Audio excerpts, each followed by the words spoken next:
Here's the list that I played for YCS Fort Worth. The whole idea behind this particular build is to first maximize on all the cards that can get you to Mystic Mine. Of course, that's one metaverse, 3 Demise of the Land. Then we have 3 copies of Mine, Terraforming, 3 Planet Pathfinder, Summon Limit, and Field Barrier. The way Summon Limit works is that you'll use it against all the aggressive combo decks of the format, and if you can then survive that turn without them destroying this, and usually the only way they can do that is through a card like Cosmic Cyclone or Twin Twister, you can then activate Mystic Mine or Planet Pathfinder on your turn after that, and essentially do the same thing as if you had drawn Field Barrier on your first turn instead. We play Silent Wabi in this deck instead of DD Guide for 2 main reasons. Number 1, Silent Wabi is not weak to Ghost Ogre, Effect Veiler, and Impermanence. For opponent, Veilers or Impermanence is your DD Guide. When you normal summon it, it stays on your field forever, and there's no way to get rid of it until you hard draw Solemn Judgment and then use the DD Guide as a link material for a Salamand Great Almirage. But by the time you've probably gotten to that point, your opponent will have many turns to just OTK you. The other great thing about Silent Wabi is, if you want, you can activate its effect in hand before you activate Mystic Mine, and so its secondary effect of your opponent drawing a card and you gaining life might come in handy in a time situation, or if you're running very low on life points and you want extra life for like Unending Nightmare activations or something like that. Silent Wabi also can be special summoned in defense position to your opponent's field, so you could normal summon a Planet Pathfinder, enter battle phase, attack the Wabi, take 1,000 damage, and then tribute the Pathfinder off, and that lowering of life points is very useful for a Draw of Fate. The other card that I decided not to main deck was Prohibition. I feel like this card just doesn't do enough if you're just blind calling Twin Twisters when you go first. A lot of decks aren't playing that card, or were not playing that card last format, and I don't see the value of a card where, 66% of the time anyway, if your opponent happens to be maining 3 Twin Twisters, they're not going to open the card anyway. And if they're not playing that card and you call Twin Twisters, this card essentially becomes a complete blank. And when you're going second, it gets even worse because your opponent might have set copies of Twin Twisters or MST or Cosmic Cyclone or Heavy Storm Duster, and calling any of those cards will not work because this doesn't affect cards that are already on the field. So for that reason, I decided to put Prohibition in the side deck. The other card that I'm playing that most Mine decks I see not playing is One Day of Peace. This card is so important for unbricking you when you don't open a way to get to Mine. In this particular deck, I tested 200 hands of this final version, and I was able to get a Mine play off in about 87% of the time going first, and that's also assuming my opponent is always playing a deck with 3 Impermanence and 3 Ash. I would roll a dice during testing to see if they happen to hit their 1 in 3 chance. And yeah, One Day of Peace basically allows you to sort of have an extra turn, so it's effectively like a Pot of Greed when you resolve it. And most of the time, the extra card that you give to your opponent doesn't really matter because the only extra cards that you care about is if they have, their outs to Mine, and most decks have a very small amount of outs. Once your lock is established, this card again, in combination with Skull Oracle, means it's just like an upstart in the deck. It gets you a free draw. I think this card should be played in almost all the variants except the Chainburn variant, possibly. Because even in the if your win condition is Final Countdown or Wave Motion Cannon, this card doesn't conflict with those at all. I put Oracle to 2 in this build instead of 3 because while it is the most powerful card to pair with Mine, if you don't have Mine, this card really is not that great. And drawing multiples of this card almost always is complete ass. So I'd much rather prefer to search it with Draw of Fate, which is the card this version is sort of built around. This card is a brick every time you go first, because the only way to resolve it when you go first is to use Silent Wabi's effect and Upstart Goblin. And drawing Draw of Fate, Silent Wabi, and Upstart Goblin and a Mystic Mine in your opening hand is very, very low. It's not happened in about the 1,000 of test hands that I've done with various versions of this deck.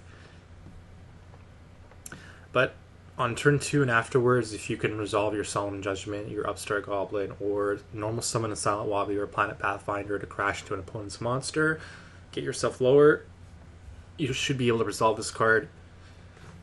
Your opponent just has to have the monster with the highest attack on field, which usually means they just have to have a face-up monster. And with that condition and you having lower life, you can take 3 cards with different names from your deck, stack them on top of your deck, and then in a random order that is, and then draw a card. You can't set for the rest of the turn, and you can only activate 1 card or effect. So you just activate all your other cards and effects first, you use this last. If I already have Mystic Mine resolved, I usually search for Solemn Judgment, Dark Bribe, and Goddess Skulls Oracle, and if your opponent cannot break the lock on their very next turn, those 3 cards will essentially win you the duel, because your opponent will be under Oracle and they will need to activate 3 outs to mine before they can destroy it. And mathematically speaking, your opponent essentially needs to have like 5 or 6 outs consecutively in their deck for them to be able to win from that point. My win condition is Exodia, and that's because it happens to be my favorite monster, and I'm actually an Exodia player first and a Mine player second. I really don't care about Mine too much, but it happens to be a vehicle to play Exodia at the highest power level, so that's why it's here. The main advantage of playing Exodia over the other win conditions is that it doesn't take up a back row slot, and you can win a lot faster. During my 9 rounds at the tournament, I did not go into time a single time. Just never happened. All my matches usually ended up with at least 5 to 10 minutes left, even in matches that went to 3 games. So that is the main advantage of that.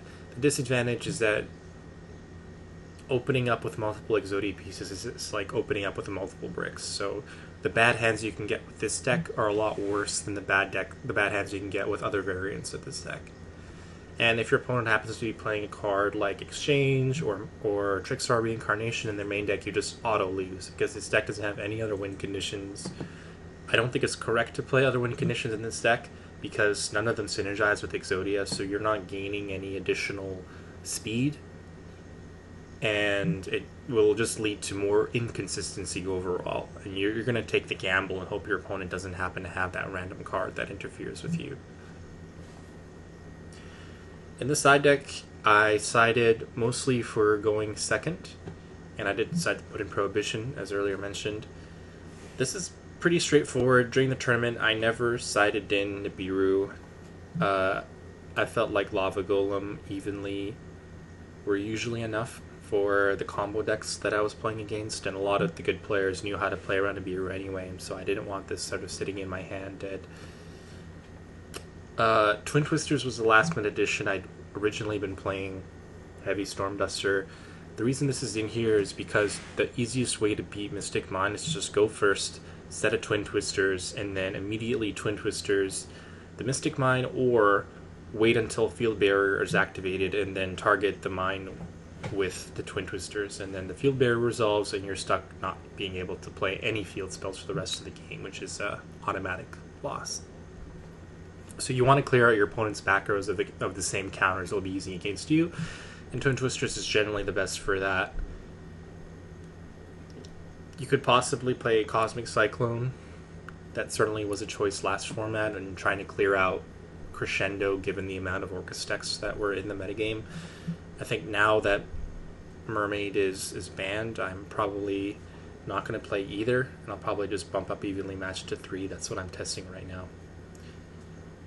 Iron Wall is in here because it's like another copy of Summon Limit against Orcus and Grand Maju decks. They can't extend, they can't do their full combos under this card, And the other great thing about it is your opponent can't use Evenly or Cosmic Cyclone against you at the same time. So it's like a built-in floodgate that also protects your Mind Lock. I only play one of it because it conflicts with Pot of Extravagance, and you don't really ever want to see multiples of this card again. You can search it with Draw of Fate, so if you ever really need it, it'll be there. Unending Nightmare was in here for the Pendulum, Sky Striker, Altergeist, and True Draco matchups.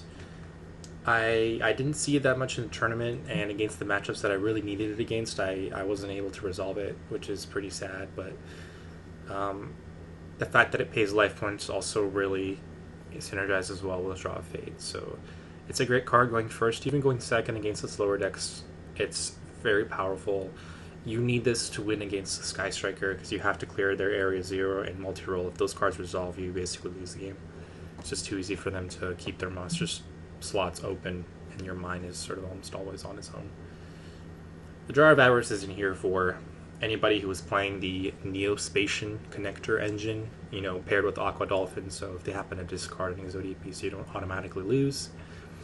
I never sided this in. I didn't play a single deck that had a discard effect. I don't expect there to be any like that in the format upcoming, but that could change.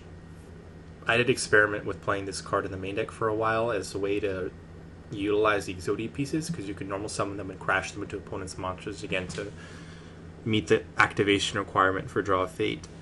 But I didn't want to lose to Call by the Graves, so I decided not to incorporate that strategy, and therefore I cut Jar of Avarice from the main deck. Macrocosmos is the last card here. This is purely for True Draco.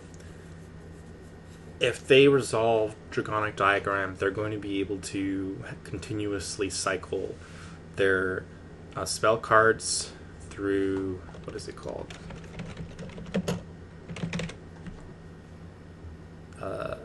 Disciples, along with using Heritage to draw cards, and then they can send these to the grave for their tribute summons and keep popping either your Field Bearer and or your Mine every second turn. So you have to stop that. If you can destroy Dragonic Diagram, that will usually buy you enough time, but if you can't do that, the next best thing is to resolve this card, because then they have very few outs against Mine. That deck usually only plays evenly matched in its side deck to deal with other back row decks, and hopefully you either see this card or you get to search it with Draw of Fate. In the extra deck, we played 3 Salamangreat Almirage, 3 Nightmare Phoenix, 3 Barricade Board Blocker, 3 Secure Gardna, and 3 Chimera Tech Mega Fleet Dragon. The Salamangreat Almirage is primarily here for when we need to lower our life points. So we can take a Silent Wabi or a Planet Pathfinder, use it as a link material for this card, and then immediately activate Solemn Judgment, lowering our life points. I made this play, I think, once during the tournament. It's only available to you when your opponent doesn't have any outs and you're clear with Oracle and you need to get lower to activate Draw of Fate. I played Nightmare Phoenix and Barricade Board Blocker as 2 Link 2 monsters that I could have used if my opponent decided to give me Nightmare Corruptor Ibli. That never came up, and it's almost impossible to make these naturally in this deck, because you need to have a Silent Wabi and a Planet Pathfinder on the field, and you're not going to be able to summon 2 monsters and have them live for a turn without your opponent interrupting you in some way. The Secure Gardna is here because you can make it if you have summoned Almirage. It's great against the mirror, but it's very, very unlikely that you'd be playing the mirror. It's also here in case we need to get extra monsters into our graveyard so we can fulfill the card requirement for Jar of Avarice. If you normal summon a monster, go into Almirage, then go into Gardna, and then suicide the Gardna into a monster, you've just added 3 extra cards to your graveyard. So that came up a couple times during testing, but it never came up in the tournament. Lastly, the 3 Mega Fleet Dragons are obviously for the Cyber Dragon Orcust matchup. my belief is that most of those players will not be expecting this card, especially in Mystic Mine decks. And if they decide to end on the classic board of Dingirsu, Infinity, and Galatea, you can contact fusion away the Dingirsu and the Infinity, and then attack over the Galatea, and now their entire board has been cleared. And they'll have to, at some point, get over this monster to win the game. So you could even decide to attack directly with this and try to win undamaged. At some point, they're forced to answer this, and when they finally do clear it, you should be able to just hard activate Mystic Mine after that, and they've lost so many resources that should win you the game. That's all in theory. I never played any Cyber Dragon Orcus players in the event, so I can't say if the theory is correct on this one.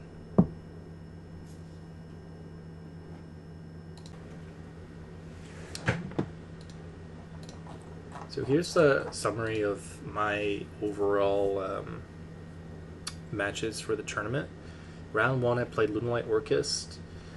I won the die roll. I was able to lock him out. Game 1, he tried to resolve Danger Mothman in his end phases by discarding to the hand limit and using its effect to draw and cycle through his deck, but he could not find it out and he lost. Game 2, he does his full Griffin, Nightmare Griffin plus Curious combo, so he sends Eradicator Epidemic Virus, adds it back to his hand, and then uses it during my standby phase. I discard half my hand, the rest of my hand is like 2 Exodia pieces and a Planet Pathfinder, and I can't win from there.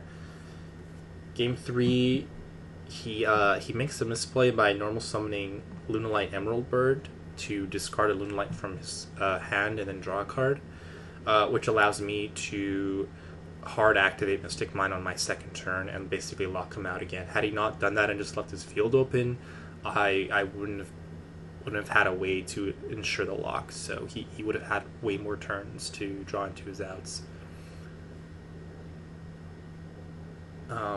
Round 2, I played against Pier's Zombies. I lost the die roll, but his opening board is basically Baladrock, the monster that can either negate monster effects or banish cards on the field, and a couple of back rows. And so I just hard activate Mystic Mine, and he scoops quite a bit after that, after saying he didn't have any outs in his main deck. In game 2, he also goes first. Again, he sets up a pretty I think he just sets the monster and some background passes. I'm able to set up the lock. He doesn't have any outs again, and he scoops pretty quickly. Round 3, I played Altergeist in the feature mesh area. In game 1,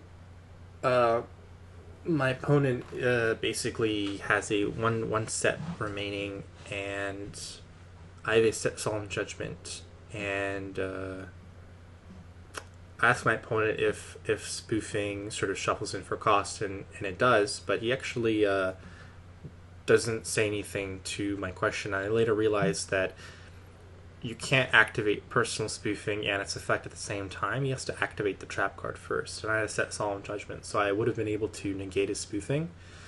And at that point in the game, I had normal summoned a Planet Pathfinder, and I wanted to attack his face-down Tribute set monster, which I knew was a Altergeist Conqueror. And had I been able to do that, he would have been left with his face-up Conqueror, and I had a draw a Fate in hand, and I would have won that game. But because I didn't use my Solemn Judgment, he was able to use his spoofing to shuffle the Conqueror back into his deck. My Planet Pathfinder was stuck on the field, and I couldn't draw Silent Wabi before he was able to kill me, because what he kept doing was using spoofing to search a Meluseek, and then he continuously attacked directly, and then use the spoofing to shuffle it back in the battle phase, and just repeat that process until I was dead.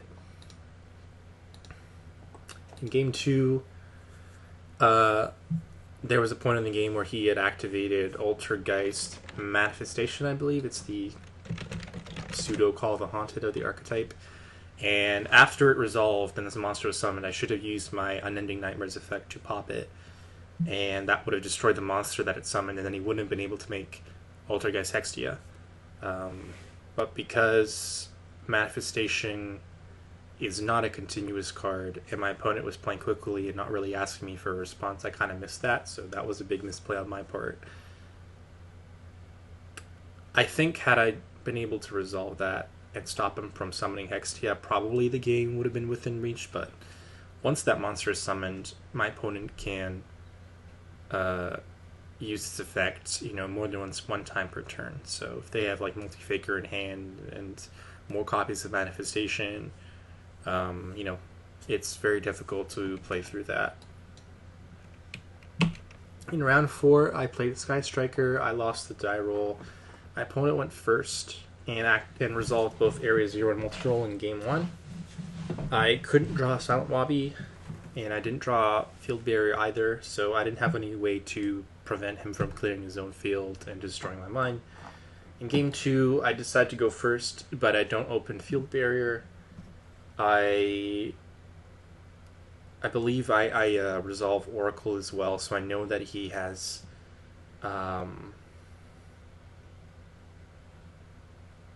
basically what happens is he ends up also resolving his Area 0 because I Solemn Judgment his multi-roll. But again, I'm at such low life points because of the Solemn Judgment that I can't resolve mine before dying, so I lose that game in the match. Round 5, I play True Draco. I lose the die roll. I know what deck he's on because I asked him about his extra deck. In game 1, he hard draws Imperial Order, and I lose the game.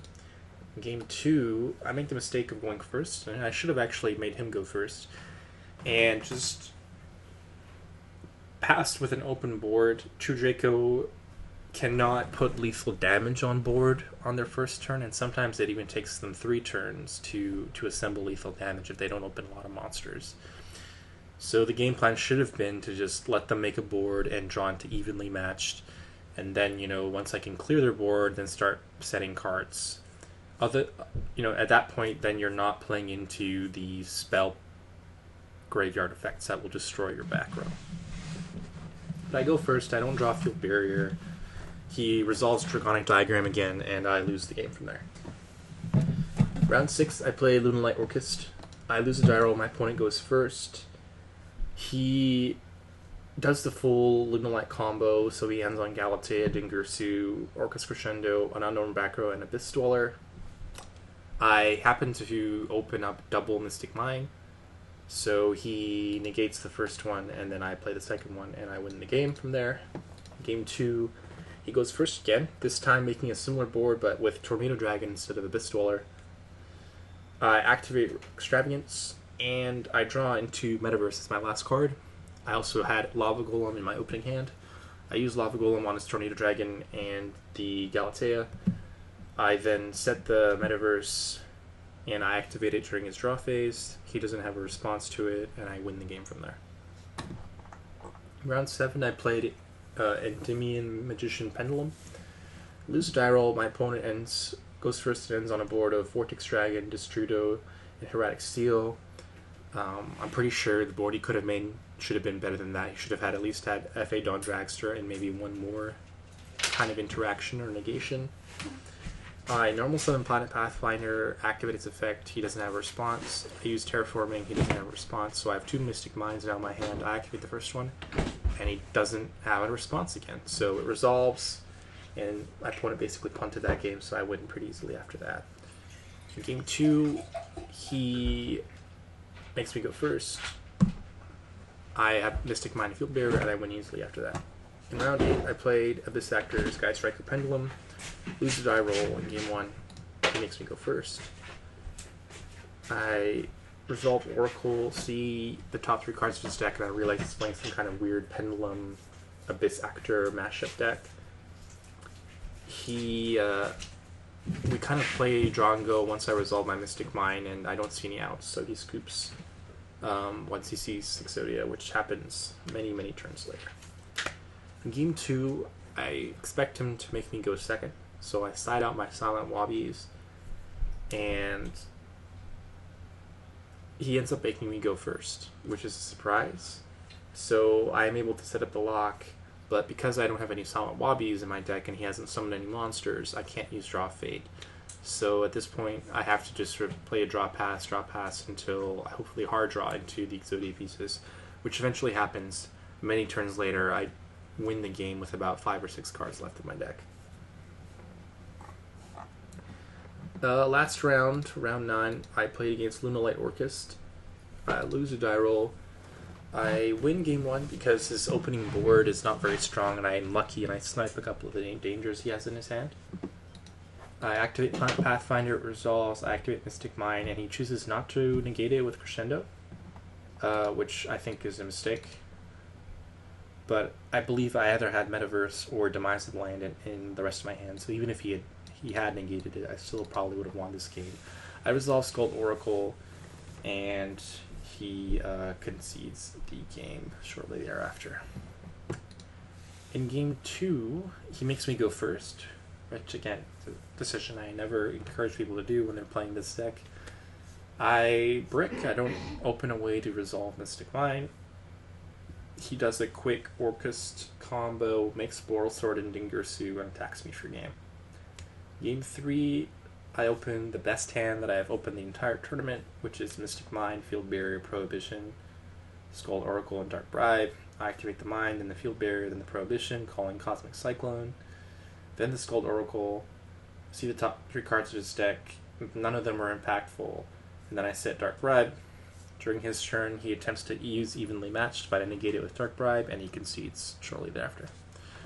So my overall record was 6-3. I lost to the 3 difficult matchups, or the trap decks that I won against all the combo decks that I played. I would say that my luck hand-wise was pretty average. You know, I had one duel where I opened really, really strong, but most of my hands were not that good. Some were even quite poor. In the striker match especially, my hands were very, very bad, with like multiple Exodia pieces and not a clear way to get to mine immediately. If I had to change anything,